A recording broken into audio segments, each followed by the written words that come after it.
The following content is a voice interview of the founder and CEO of DeepSeek, Mr. Liang Wenfeng. It was conducted at the beginning of this January, a few days before DeepSeek R1 entered the global market. The original interview was conducted in Mandarin. I translated the video into English. I'll be the voice actor of DeepSeek CEO, Mr. Liang.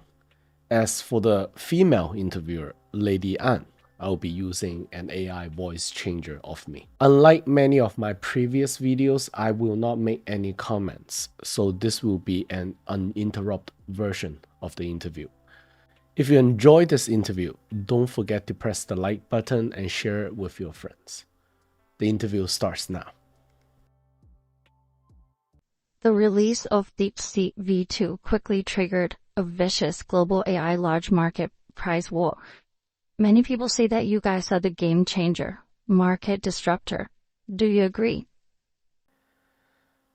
It was not our original intention to become a game changer or market disruptor. It was by accident. Okay. Were you guys surprised by this? We're extremely surprised by the market's response. I never thought people were so sensitive to the price we set.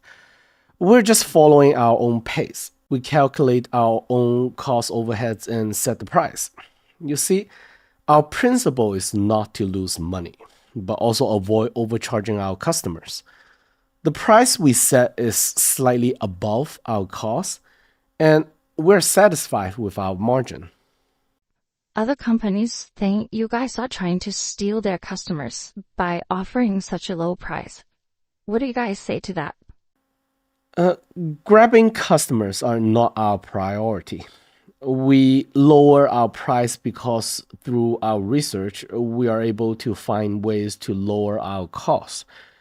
Another reason is because we think AI or AGI should be a technology that is affordable to everyone. Before this, most companies in China usually just copy the current generation Llama model to build application on top of it. Why would you guys spend time building your own large model? If our goal is just to build an application, then using the Llama model will be more logical. But our goal is AGI. This means that we need to explore new model structures. We want to push the strength of our model with the limited resources we have. So we consider this process to be basic research needed in order to scale up to larger models. And in order to make the model more advanced, more human-like, we also spend time developing data structures. So you can see all these advancements in our models today. Also, Llama's training efficiency and costs are already 2 generations behind the market's existing leaders in the US. How big is this difference in generation? Well, the training efficiency is lower. I think it requires double the computing power from the best model in China in order to match the best one outside of China.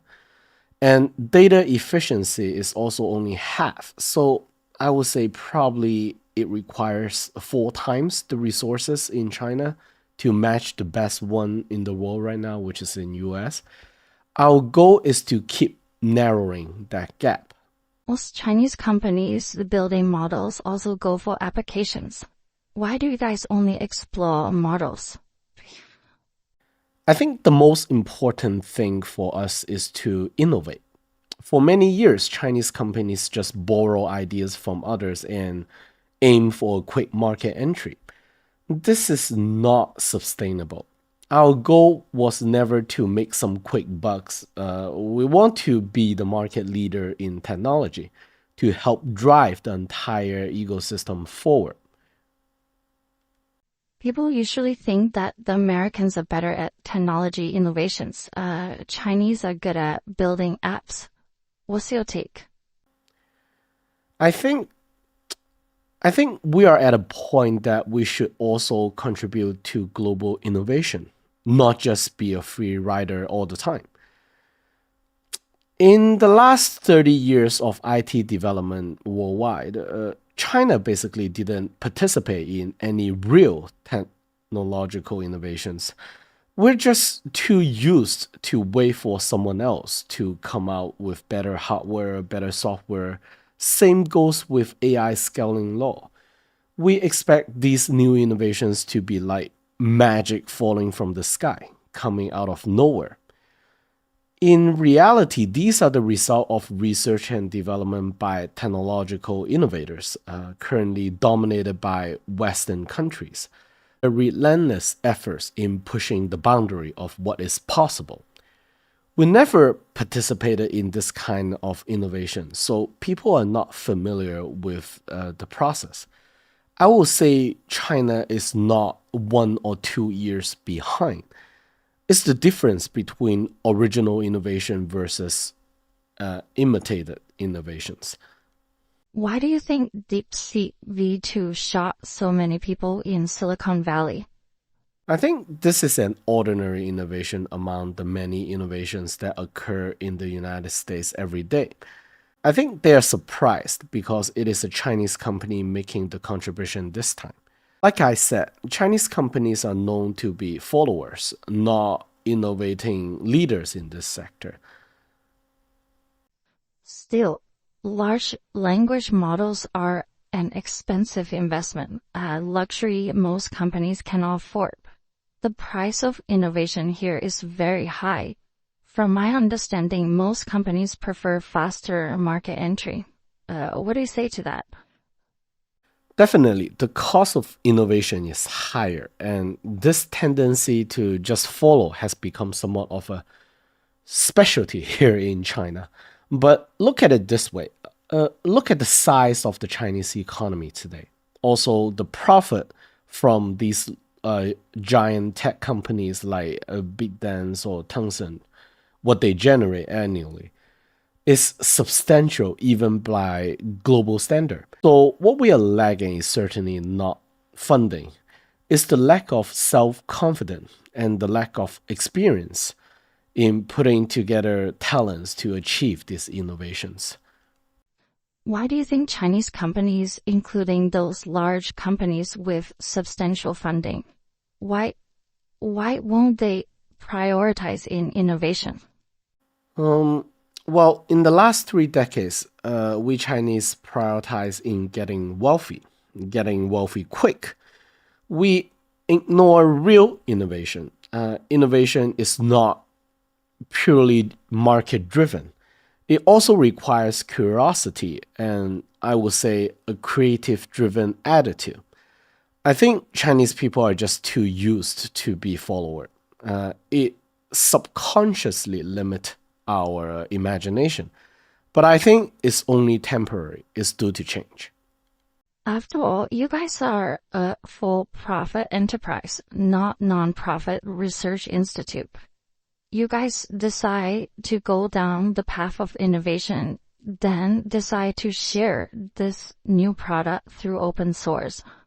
How and where do you guys plan to place barriers on your products? Won't this new innovation easily mimicked by others? For this kind of breakthrough advancement, the time you can buy from protectionism is limited. Even companies like OpenAI choose to become closed source. It cannot avoid being caught up to and eventually surpassed. That's why we choose to value our team. Through this project, our colleagues get to learn how to work together efficiently, gather know-hows, forming the innovative organization and culture.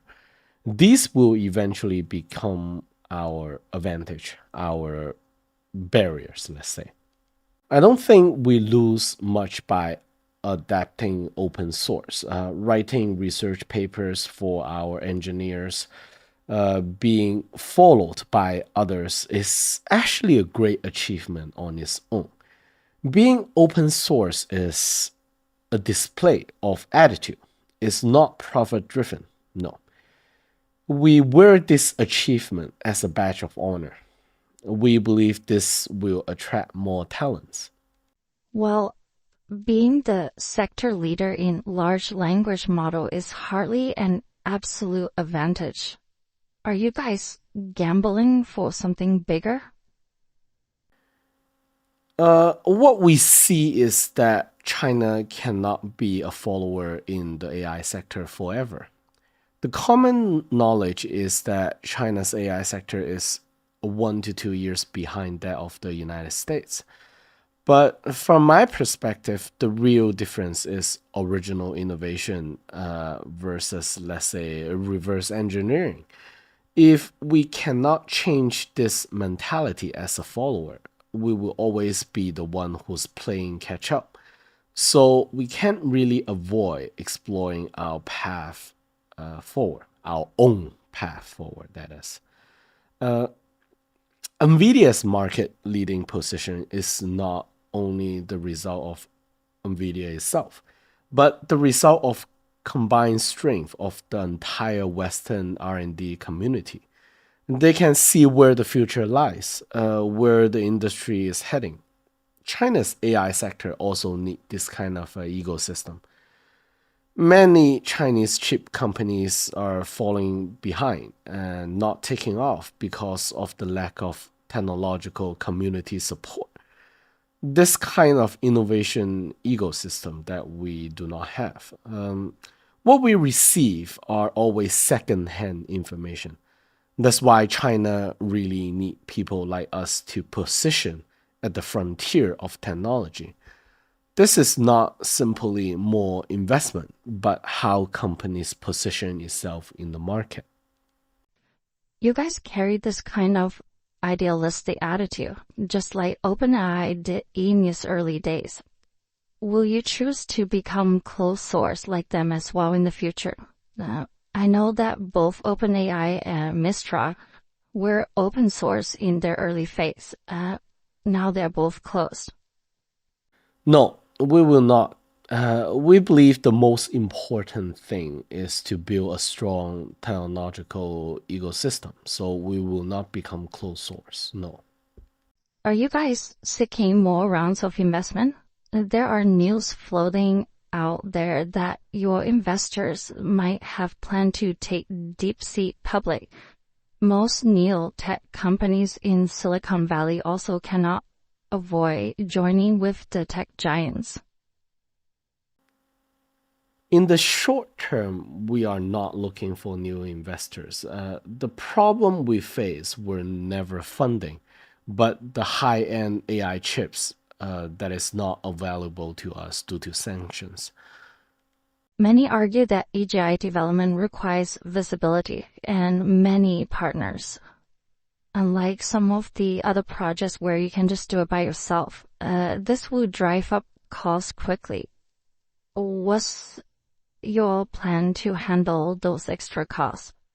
Larger investment doesn't always lead to more innovation, or else, large companies would have monopoly all the innovations. Are you guys skipping the application market because of the lack of operation experience or something else? I think AI is at a stage where there will be many technological breakthrough. I think the real era for AI application has not yet arrived. In the long run, we aim to create an ecosystem. I want DeepSeek to focus on advancing large language model AI, stay in the market leading position while our partners build applications and values using our models. This include partners using our models for 2B or 2C business. If we can successfully create the ecosystem, then there's no need for us to develop our own applications. Of course, we will not shy away from app business, but research and innovate in LLM will always be our top priority. Why would people choose DeepSeek for API instead of, let's say, those tech giants in the long run? Our world probably consists of companies specialized in unique sectors. LLM require continuous innovation, and this might not fit the priority or culture of larger companies, such as those big tech companies. Larger companies have their own limits. But can DeepSeek pull ahead and maintain the advantage with technological innovation alone? As you said, the technology secret isn't a strong enough barrier. Yes, but technology development requires time and resources. NVIDIA graphic cards, theoretically speaking, has no secrets. It is easy to duplicate. But to organize a team and chase after new generation technology needs time. So the real barrier is wider than most people anticipate. DeepSeek's new price was followed immediately by BitDance price adjustment. It means that these larger tech companies are feeling threatened. How do you see the competition between startup innovative companies such as yourself in relation to larger market-leading companies and tech giants? To be honest, we don't really care about this. It's like a psyop to us. Providing this kind of cloud service is not our primary objective. Our primary objective remain in advancement of AGI. I don't see any major breakthrough on the horizon, but I also don't see any major advantage of those larger companies. Yes, larger companies have existing user, but their business model and their revenue are also their burden, I would say. It will make them a target, vulnerable to be surpassed. What's your opinion regarding the other six LLM startup companies in China? What will be the end game looks like? Maybe 2 to 3 companies will survive. Currently, we are all burning through investment. So those companies with a clear vision and focused strategy will more likely to survive till the end. Other companies might branch out and transform into other business sectors. As long as they can create value, they can exist in one form or another. What's your core philosophy when it comes to competition? My philosophy is whether a product can help society to operate at a higher efficiency and whether you can find your position in the entire supply chain. As long as it drives up efficiency, it has value. What happened during the process is often temporary, just a distraction. OpenAI's ex-policy director, Jack Clerk, believes that DeepSeek hires some incredible genius to work on its model. Can you tell me what kind of people DeepSeek hired to work on its project? There's no top super genius, just fresh graduates from top universities, PhD students, and young talents with a few years of experience under their belt. Now, most companies in China insist on finding talents abroad. They believe the top 50 talents in these sectors are likely not in China to begin with. Where did DeepSeek find so many talents to work together with? DeepSeek V2 was built entirely by domestic talents. Maybe the top 50 talents you said are not in China, yes, but we can cultivate our own talents. How did this current MLA breakthrough come from? I heard it was from a young engineer's own curiosity. Is that true?